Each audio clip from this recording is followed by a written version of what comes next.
Hi, I'm Claudia Brown Coulter with Pivotal Peace. I'm your go-to mediator for navigating divorce while parenting children with special needs. I'm also a registered legal document assistant, LDA, based in the greater Los Angeles area. So when you are mediating, tensions can run high. Whether that's high conflict or not, you kind of have to approach it that way. So let's talk about what you should do in those situations. So the very first thing I want you to do is recognize when things are escalating. You may be in such a pattern that you don't even recognize that things are escalating because it's your normal way of communicating with your soon-to-be ex or their normal way of communicating with you.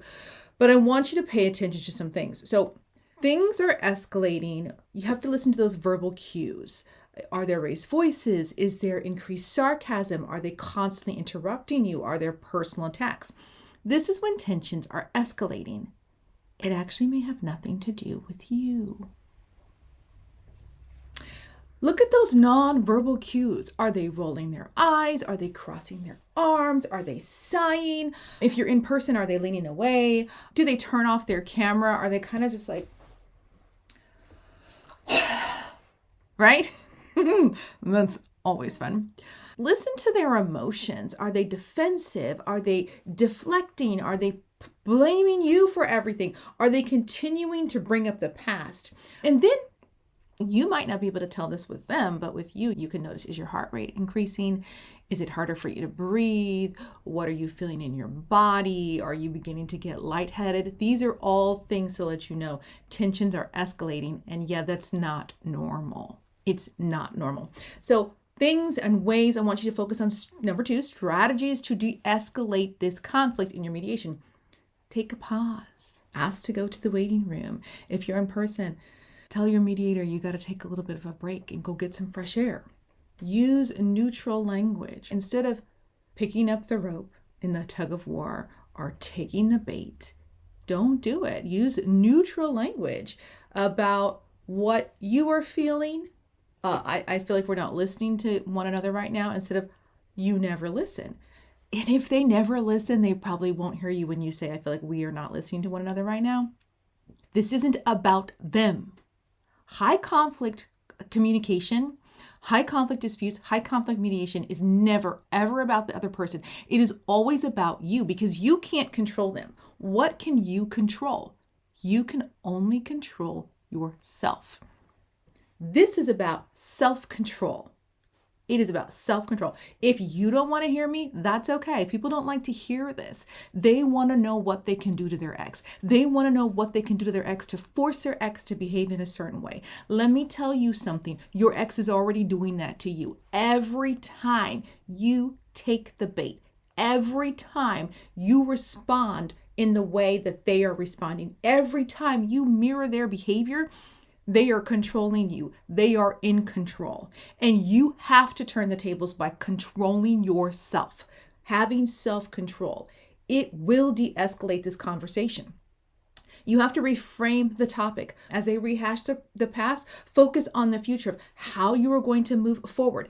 Keep things focused on solutions instead of problems. It's always about you. It's always about me. It's me, me, me, me, me, me, me, me, me, me, me. All you do is focus about me, on yourself. Have you ever thought about how I am feeling in this situation? Thank you for sharing that. Let's focus on how we resolve this so that we can put this past behind us, how we can put this divorce behind us, and really focus on what's best for our kids, or really divide the assets in a way that benefits the both of us. You don't have to respond to that. Even if it's not true, it probably isn't true. The truth is probably everything's all about them all the time. Okay? You don't take the bait. All right, so then 3, how do you keep your conversations productive? Because when you guys exchange in a tit for tat, are wasting money. You should take some money right there and light it on fire, because that's what you're doing. Because usually the mediator cannot get a word in. You guys are talking over one another so fast, nothing's getting done. It's an absolute waste of time. And your mediator is sitting there making money watching you argue, because you won't let them talk. You won't let them guide the conversation. And even when they do, you won't listen. You won't do it. You have to be the different one. Focus on active listening. Okay, what I hear you saying is you feel like X, Y, and Z. This is basic stuff, right? But it's surprising when you are in a pattern of communication with a significant other, how this basic stuff goes out the window because there's been so much comfort, there's been so much history, and there's so much hurt. But you have to take it back to basics and really think about, what are they saying? This is what I'm hearing you saying. Do I have that correct? Okay, this is what I'm feeling. Because listening to them and letting them know that you're listening to them is validating their feelings. It doesn't mean you agree. If you're dealing with someone who's high conflict, unless you agree with them, they say that you weren't listening. Okay, that's bullshit. That's ridiculous. Okay, but you are still validating their feelings. And after a while, they're not going to be able to continue to claim that you're not listening. All right. Remember, this is not about them. This is about you and how you respond. So validate their feelings. Okay. And then move on. You have clear boundaries. All right. So thank you for sharing that. Let's get back on track about this parenting plan. Let's figure out what we're doing about the house. Let's figure out about this retirement plan. Okay. Did you speak to the CDFA? You just continue to redirect. Keep the focus on your agenda. What are the things that you need to resolve today or in the next couple of weeks to finalize your divorce? Focus on that. Do not focus on the new boyfriend or the new girlfriend. Don't focus on that, okay? Because the reality is that new boyfriend or new girlfriend is in the room. They're not actually in the room, but they're here and they're silently directing this conversation. So you have to really focus on keeping things on track. Keep it on track, keep it on track, keep it on track. Use the mediator as your guide. Lean on the mediator. Hey, can we take a break? Can you have them not call me names? You know what? Can we go into breakout rooms right now because this isn't going to work? Or our next session, can I just meet with you for half an hour and they meet with you for half an hour and see if we can resolve things that way? Really lean on your mediator and allow your mediator to be the mediator. Honestly. Why are you paying that person if you're just going to have an argument with someone to watch you? An argument with an audience. That's an expensive argument. Don't do that. Do not do that. When you think about it, your mediator is highly skilled and highly trained, or they should be, and highly experienced in helping people resolve these disputes. And when you trust yourself to resolve those disputes, that's asinine. It's ridiculous.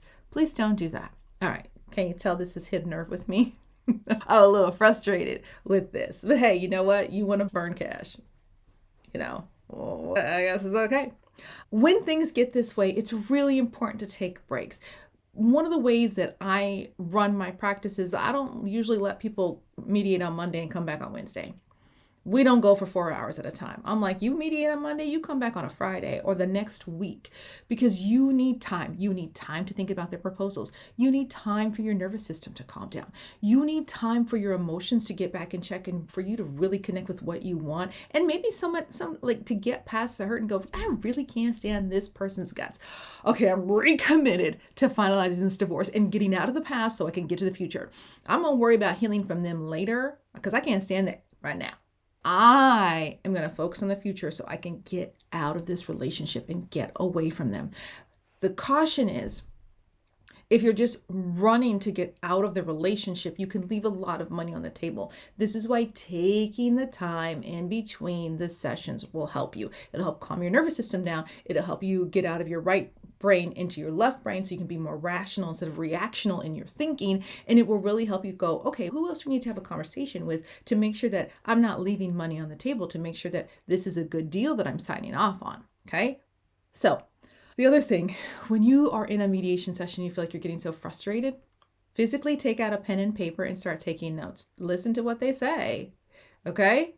Or as they're saying something, instead of you interrupting them, write down your objection. Write down why they're not right. That way it's on paper and you can go back to listening to them. And then you have a list of things to talk about. There has to be mutual respect in mediation, and people are bad actors. Some people are bad actors. Your behavior will signal to the mediator and to your partner, your mediation partner, that you're not playing around. Your soon-to-be ex will begin to mirror your behavior. It will take some time, but they will begin to mirror your behavior. If you are calm in mediation, it becomes very clear that this other person is unhinged. You don't want to be categorized as that. The mediator, they can't decide anything for you. If you and the mediator are calm and your soon-to-be ex is losing their it's hard for them to continue to do that session after session.